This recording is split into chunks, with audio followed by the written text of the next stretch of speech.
अस्सलाम वालेकुम। Sadat here again once again with Sadatology. काफ़ी अरसे के बाद इसलिए आया हूँ कि जी के नाम से बनाया था, तो हम उस पर रोज़ 1 घंटे के लिए लाइव आते हैं और मुख्तलिफ़ टॉपिक्स पे बात करते हैं। तो इस वजह से जो ये यूट्यूब का चैनल था ये निगलेक्ट हो रहा था, but I mean we are still on the same mission.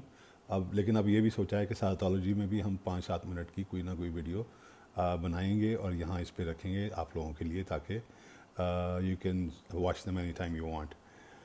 आज का जो टॉपिक है वो कोरोना पे ही है। कोरोना वायरस जो है इस वक्त एक बड़े क्रूशल स्टेज पे पाकिस्तान में दाखिल हो गया। लेकिन अल्लाह का करम है कि अभी भी जो एंटिसिपेट की जा रही थी कि इतनी डेथ्स होंगी, इतने केसेस बढ़ेंगे, उस हिसाब से नहीं हुए, उससे कम हैं। और hopefully with in the next 4 to 6 weeks हम इससे निजात पा लेंगे। इस काम में मैंने शुरू से कुछ सजेशंस दी थी गवर्नमेंट को। एक तो ये थी कि स्मार्ट लॉकडाउन किया जाए इंस्टेड ऑफ जुज़वी लॉकडाउन। एक स्मार्ट लॉकडाउन का मैंने एक प्लान दिया था कि जहाँ जहाँ कोरोना वायरस पाया जाए वहाँ उस एरिए को आप क्वारंटीन कर लें, उसको लॉकडाउन कर दें और बाकी जगहों को वैसे की वैसे चलने दें।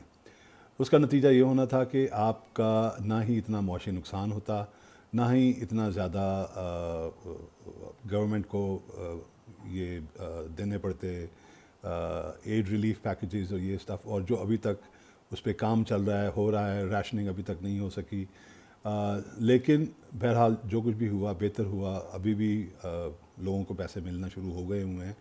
अमेरिका में तो अभी तक पहला चेक नहीं गया बाहर जो है उनका एड का।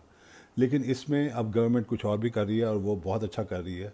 काश उस वक्त मैंने जब उनको ये कहा था कि जितने भी हमारे इस वक्त आपने दिहाड़ीदार या जो डेली वेजेस पे मज़दूर होते हैं, हमारे जो काम करने वाले होते हैं, उनको बजाय इसके कि आप राशन दें या ये इमदाद की मद में पैसे दें, you ask them to come join the program, relief program, और उनको उसके एवज़ आप एक पैसे दे दें, जैसे 800 रुपये, 700 रुपये, 600 रुपये रोज़ाना का उनको दे दें, ताकि उनकी इज़्ज़त नफ्स पर भी बात ना आए और वो ये कहें कि नहीं जी हम कमा कर ला रहे हैं, अपने घर वालों को दे रहे हैं। तो बहरहाल उस वक्त उनकी समझ में नहीं आई थी, लेकिन आज मैंने देखा है कि वो ग्रीन पाकिस्तान वो जो है एक नया वो सिलसिला शुरू करने जा रहे हैं, जिसमें वो डेली वेजेस वालों को लेके आएंगे और 800 रुपये रोज़ के हिसाब से देंगे और वो लोग ये काम करेंगे। मैंने जितने ये काम इन्होंने आज बताए हैं, तो उससे कहीं ज़्यादा मैंने इन्हें काम बताए थे कि ये सारे काम करा सकते हैं हम ड्यूरिंग द लॉकडाउन। और वो बहुत एक अच्छा सिलसिला होता, लोगों को बर वक्त पैसे भी मिल रहे होते, लोगों को गवर्नमेंट पे एतमाद भी बहुत ज़्यादा हो जाता। बहरहाल देर आयत दुरुस्त आयत, इस they have started to work on this. और तीसरी चीज़ जो है वो मैं अब भी ये कह रहा हूँ कि बजाय इसके कि आप इस वक्त इस लॉकडाउन को मज़ीद तवील दें, स्मार्ट लॉकडाउन के ज़रिए इसको आपने थोड़ा बहुत काबू में रखना है और इसको आपने इकॉनमी को ओपन करना शुरू करें।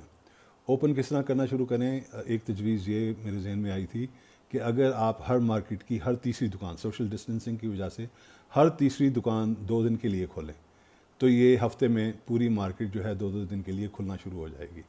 और इस तरह लोगों की आमद भी कम होगी। हर यानी बजाय इसके कि कोई दुकान किसी दिन ना खुले, 2 दिन के लिए खुलेगी, और इस तरह वो पूरे हफ्ते में यानी 6 दिन में वो तीनों दुकानें खुल जाया करेंगी और इस तरह पूरी मार्केट जो है ऑपरेट करना शुरू हो जाएगी। और इस तरह इसको आहिस्ता आहिस्ता इसको पूरी तरह फ़ाल किया जा सकता है इन अ मंथ और 2। I think it's a very good जो है आइडिया। गवर्नमेंट को चाहिए कि इसके ऊपर गौर करे, बजाय इसके कि वो किसी और मुल्क का लॉकडाउन का या किसी और मुल्क के ओपनिंग की तजवीज़ करे। अपने इन्वायरमेंट को सामने रखते हुए, अपने लोगों को सामने रखते हुए हमें इन तजवीज़ों पर अमल करना चाहिए। देखें ना, हमारे दफ़ा 144 को किस बुरी तरीके से पामाल किया गया। हमारे यहाँ तो पुलिस भी, अभी मैं एक प्रोग्राम देख रहा था जिसमें पुलिस वालों में से अक्सर ने मास्क नहीं पहने हुए थे और वो बिल्कुल पास खड़े होकर इंटरेक्ट कर रहे थे गाड़ियों वालों के साथ, मोटरसाइकिलों वालों के साथ।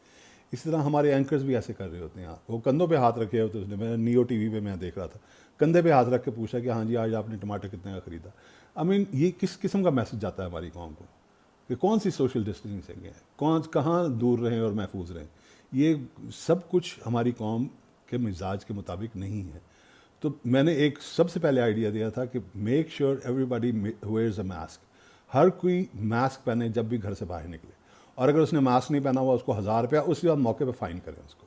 تو پھر دیکھیں کہ کیسے ہماری سوشل ڈسٹینسنگ برقرار رہتی ہے. کیونکہ ماسک چاہے وہ کپڑے کا ہی کیوں نہ ہو, گھر کا ہی کیوں نہ بنا ہو, لیکن وہ جو چھینک آپ ماریں گے, کیونکہ یہ وائرس جو ہے ڈراپلیٹس کے ذریعے جاتا ہے, تو ڈراپلیٹس وہ روک دے گا. آپ کے چھینک ماریں گے یا آپ کھانسی کریں گے تو وہ ڈراپلیٹس جو آپ کے نکلیں گے, چاہے وہ عام کپڑے کا ماسک ہوگا, وہ ان ڈراپلیٹس کو روک لے گا.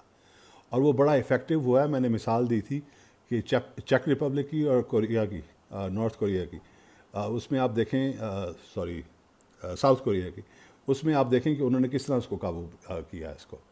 اور لیکن ہماری قوم کو انہوں نے یہ کہا کہ نہیں جی 3 فٹ کا فاصلہ رکھیں, 6 فٹ کا فاصلہ رکھیں, 5 فٹ کا فاصلہ رکھیں. یہ ہماری قوم نہیں کر سکتی. It's not in our genes. تو اس کے حساب سے ہمیں اپنے آپ کو چینج کرنا پڑتا. اور ہماری خواتین اس لیے زیادہ بچی ہوئی ہیں کہ ان کو ہمیشہ وہ نقاب میں رہتی ہیں, عبایا پہنا ہوتا ہے انہوں نے, زیادہ تر گھروں سے باہر نہیں نکلتی. زیادہ بندے کیوں اس کا شکار ہو رہے ہیں, کیوں مر رہے ہیں اس سے؟ کیونکہ they are interacting with each other on daily basis, اور انہوں نے کوئی وہ نہیں پہنا ہوا ماسک. تو یہ ایک اگر آپ کر دیں کمپلسری کہ ہر بندے نے ایک ماسک پہنا ہوا جب وہ گھر سے باہر نکلے, تو میرا خیال ہے ہمارا 90% پرابلم ختم ہو جائے گا. اور میری گورنمنٹ سے التجا ہے کہ اس پہ غور کریں. Thank you so much. I will talk to you tomorrow.